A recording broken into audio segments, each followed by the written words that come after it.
Nay! Bakit lahat ng gamit ko nasa labas? Talagang doon na yon. Kanina pa kita inaantay, imbis ikaw mag-ayos. Anong oras na? Gabing-gabi na. Nay, namalengke ako, diba? Namalengke? Ganitong oras ng gabi? Saan ka naglalamierda? Nay naman, namalengke ako tapos traffic. Hindi mo ba naiintindihan yon? Oo, magmula ngayon, yung mga gamit mo, ilipat mo doon sa garahe. Doon ka na matulog. Total naman, may karton doon, may electric fan. Doon ka sa tabi. Doon, sa tabi ng aso. Nay, ba't mo ako papatulogin doon? Ay, doon ka na nga talaga. May sarili kaming kwarto ni Francis. Andi dito yung mga kapatid ni Francis. Doon ko patutulogin tong dalawang to. Alam nga naman, naririto itong mga to. Dito ka rin matutulog. Mga lalaki itong mga to, oh. Doon ka na. Grabe naman kayo, Nay. Hindi na kayo naawa sa akin? Ano namang iaawa ko sa'yo? Ayos na ayos ka naman, oh. Francis? Hello? Kumusta kayo dyan? Ano? Ano ba? Nay! Hello, anak. Ay, hello, ma. Oh. Kumusta na kayo dyan? Oh, ayos lang naman kami. Ikaw ba? Kumusta ka dyan? Ito, katapos ng trabaho eh. Nga pala, ma. Papadala ko ng pera si Mrs. ko sa inyo rin. Ay, hindi. Sa akin mo na anak ipadala lahat. Kasi itong asawa mo minsan, hindi ko maintindihan kung saan dinadala yung mga pera mo. Gabing-gabi na umuwi, pamili ng pamili, kung ano-anong ino-order sa Shopee. Eh, sa akin mo na idiretso. Minsan na makakaipon kayo, hindi kayo talaga makakaipon. Kaya... Ito ba yung sinasabi niyo, ma? Oo! Halos gabi-gabi naman kayo nag-uusap ni Eden eh. Alam nga naman, sabihin niya pa naman yung kasalanan niya lagi sa'yo. Basta next time, pag nagpadala ka, ilagay mo na lang sa pangalan ko, ako na lang nga kukuha. Sa akin mo na lang ipadala. Oo, ma. Maraming salamat talaga na sinabi niyo sa akin to. Oh, siya... Hindi dahil sa inyo, hindi ko pa ito malalaman eh. Oh, siya, ingat ka dyan, ha? Sige na, ma. Sa'yo ko na lang ipapadala. Oh, sige. Trabaho pa ako. Oh, sige, anak. Alam mo, Nay, titiisin ko pa na minamaltrato mo ko eh. Pero yung tatanggalan mo ako ng karapatan sa asawa ko, pati sa pamamahay na to, hindi ko yung tatanggapin. Hoy, kababae ka, ayusin mo sumagot sa nanay namin, ha? Tsaka naitignan mo, papayag ka ba ginaganyan ka ng babae yan? Ano palagay mo sa amin, ha? Wala rin kaming karapatan? Ako, nanay? Mga kapatid? Ako na yung asawa, Nay. Kayong pamilya kayo. Pero sana naman, nasa boundary pa rin kayo. Asawa ka nga, hindi ko nga alam kung saan ka napulot kasi. Boundary pala, ha? Eto, boundary Ano mo! gagawin niyo sa akin? Ay! Ano ba? Bitawan niyo ako! Yan, ang daming lamok. Ang init-init pa.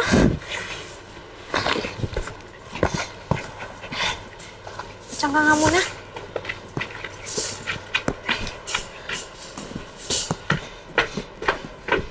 Nay! Nay! Nay! Pagbuksan niyo ako, Nay! Nay, maawa naman kayo sa akin, oh! Nay! Ano ba? Anak ng tipaklong naman to. Natutulog ang tao eh. Ano ba? Nay, ang dami-dami kasing lamok. Hindi ako komportable na matulog. Baka naman magkasakit ako ng dengue. Tulog na. Napaka-istorbo mo. Talaga. Nay naman, baka pwede naman ako siya sa sala. Magkumot ka. Lakad ka na doon. Natutulog na kami dito. Aburido ka eh. Lakad ka na doon. Istorbong to. Nay naman, maawa kayo sa akin. Paano ka matutulog dito? Yung mga kapatid ni Francis nasa kwarto. Ako nasa sala. Saan ka matutulog dito? Kaya nga sabi ko sa'yo, doon ka na matulog eh. Andun na nga yung mga gamit mo. Nay naman, Nay, sige na. Wala na nga akong pamilya. Kayo na lang pamilya ko dito. Tama na, Eden. Francis, Alam ko ng lahat. Nalalaki ka? Nang wala ako dito? Paano mo nagawa sa akin to, Eden? Ha? Hindi ka ba nakontento sa akin? Francis, hindi yan totoo. Ba't ka naniniwala dyan sa nanay mo? Tama na, Eden. Alam ko na lahat. Habang wala ako dito, nalalaki ka. Francis, hindi ako nang nalalaki. Bakit ka ba naniniwala sa nanay mo? Sinungaling ka! Ikaw yung sinungaling! At isa pa, Eden. Pati ba ng pera na pinaghirapan ko, nilulustay mo lang para sa mga lalaki mo? Francis! Yung lahat ng perang pinapadala mo, kinuha lahat ng nanay mo! Hindi totoo yan, Eden. Anong kinuha lahat? Bakit totoo naman ah? Ano pinapamukha mo? Sinungaling yung nanay ko? Ha? Oo! Sinungaling nanay mo! Pwede ba, Eden? Umalis ka na? Francis, what? Ayaw mo talaga umalis, ha? Umalis ka na! Francis, ano ba? Balot? Balot, bili na kayo. Ay, miss! Miss! Anong ginagawa mo dito sa labas? Ang daming lamok dito. Ba't dito ka natutulog? Tsaka, oh my God, ang init-init mo! Nag-aapoy ka sa lagnat! Tulungan mo. Miss! Miss! Ah, tulong! Tulong! Miss! Miss! Miss! Tulong! Tulong pa! Miss? Miss? Sino ka? Miss, huwag kang matakot. Ako si Marimar. Nakita kasi kita sa labas ng bahay niyo eh. Tapos, doon ka natutulog sa labas eh. Madaming lamok. Tapos, nilapitan kita. Inaapoy ka ng lagnat eh. Tsaka, bigla kang nahimatay. Kaya dinala na kita dito sa ospital. At tsaka, huwag kang mag-alala kasi malit lang naman yung bill ng hospital mo dito. Tsaka, binayaran ko na din. Nako, salamat Marimar ha. Hindi ko alam kung paano kita babayaran. Eh, kaya naman nandun ako sa labas. Gawa ng biyanan ko. Pinalayas ako. Kaya wala na akong matutuluyan ngayon. Naku, alam mo, naiintindihan kita kasi ako rin eh, pinalayas din sa pamilya ko. Kaya eto, mag-isa na lang ako sa buhay, mag-isang kumakayod. Kaya nararamdaman ko yung nararamdaman mo ngayon. Actually, alam mo ba, pangarap ko talaga na balang araw na maging isang fashion designer, na maging isang sikat na fashion designer. Oh, galing ikaw. naman nun. Kita ka naman, ano ba pangarap mo? Pangarap ko, magkapera. Para naman magawa ko lahat ng gusto kong gawin. Lalo na, mapamukha ko dun sa pamilya ng asawa ko na kaya kong tumayo sa sarili kong mga paa. May naisip ako. Ano? Bakit kaya na hindi natin simulan na magnegosyo?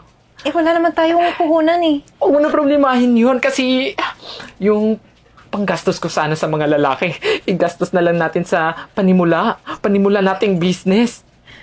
Okay yun ah. May 20k kasi ako naipon eh, kaya siguro naman, sakto na yun, di ba? Ano? G? Tayong dalawa? Tayong dalawa.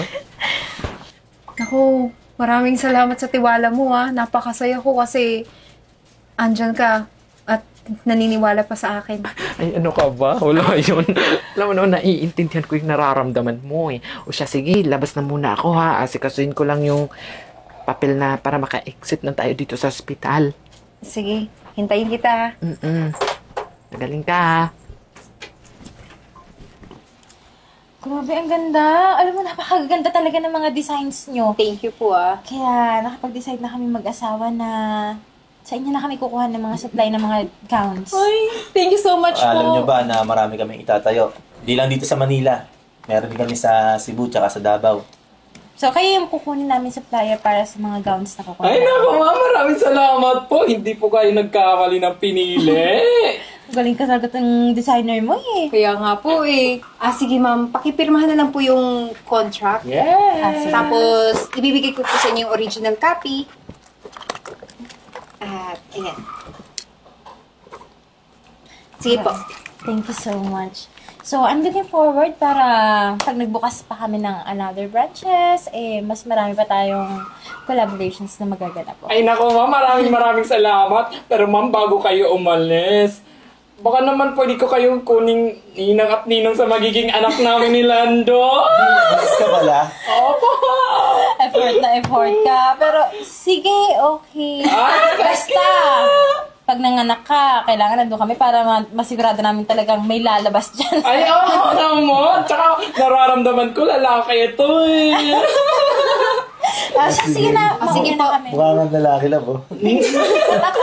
Sige po ma'am, after naming makuha yung map-photocopy ang contract, ibibigay po namin sa inyong original. Okay, sige. Pasend nyo na lang. Sure po. Thank you. Thank you. Thank you. Thank you very much. Thank you. Thank you, Marimar. Congrats. Thank you.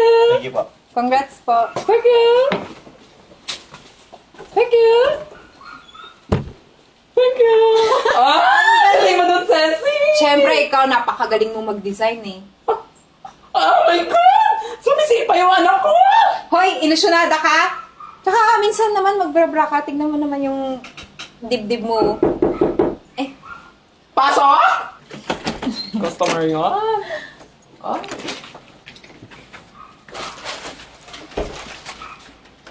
Kapalay din.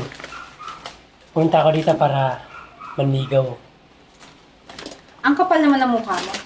Manliligaw ka. Matapos ang lahat ng ginawa mo sa akin. Bakit nakakalimutan mo, Francis? Matagal na tayong anal.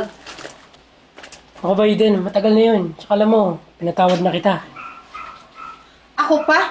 Pinatawad mo? Eh, ikaw nga yung may atraso, di ba? At isa pa, Francis. Wala nang silbi yung panliligaw mo ulit sa akin. Kasi, alam ko na ang halaga ko. Simula nung nakilala ko si Marimar. Eh, hindi naman ako uunad at yayaman ng ganito eh. Kung nagstay pa ako sa inyo.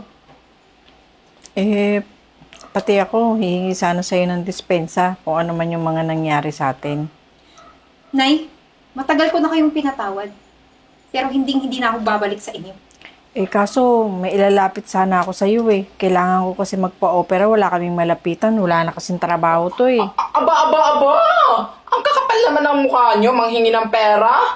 Aba, kung wala kayong pera pang pa-opera, doon kayo magpa-opera sa taga-katay ng baboy para makalibre kayo. Grabe ka naman, asawa naman niya to eh. Nay, asawa? Eh, nag-anal na nga kami, di ba? Narinig mo ba? At alam mo yun, matagal na kaming anal. At Grabe wala ka na naman, kayong Eden. karapatan para paghingan pa ako ng pera. At isa pa ha, pagkatapos nyong ipagtakwilan itong si Eden, nilait-lait, at kung ano-anong ginagawa niyong pang-insulto sa kanya, tapos ngayon na medyo nakakaangat na siya sa buhay, tsaka kayo babalik at hihingi ng pera, ang kakapal naman ng mga pagmumukha ninyo. Grabe ka naman, Eden. Parang walang tayong nagsamahan na. Dati nung wala akong trabaho, ako nagpapadala sa'yo. Tapos ngayon, kapayra ka lang? Pinaganito mo na kami? Francis, ilang beses ko bang sasabihin sa'yo? Lahat ng pinapadala mo, yung nanay mo yung nakinabang. Kaya wala akong utang na loob. Kaya kung ako sa inyo, umalis na kayo. Bago magpatawag ako ng security. Security! Security! Ano? Hindi kayo alis, ha? Security! Tigil ka na. Security! Ay naku, Ceci. Simula ngayon, huwag mo nang isipin yung mga yon. At saka isa pa, mag-focus ka na lang sa sarili mo para mas lalo pa tayo umangat. Totoo, agree ako sa'yo. At isa pa, hindi naman natin ikakaunlad yun kung pagtutuunan natin yun ng pansin eh. Na? Kaya maraming salamat, Marimar. Ha? Ano ka ba, Ceci? Walang ano man yun. Best friend na rin tayo ngayon. Siya, tara na. Lunch na tayo? Asya, sige. Mauna ka na kasi kakausapin ko pa si Landa saglit eh. Sige, enjoy kayo.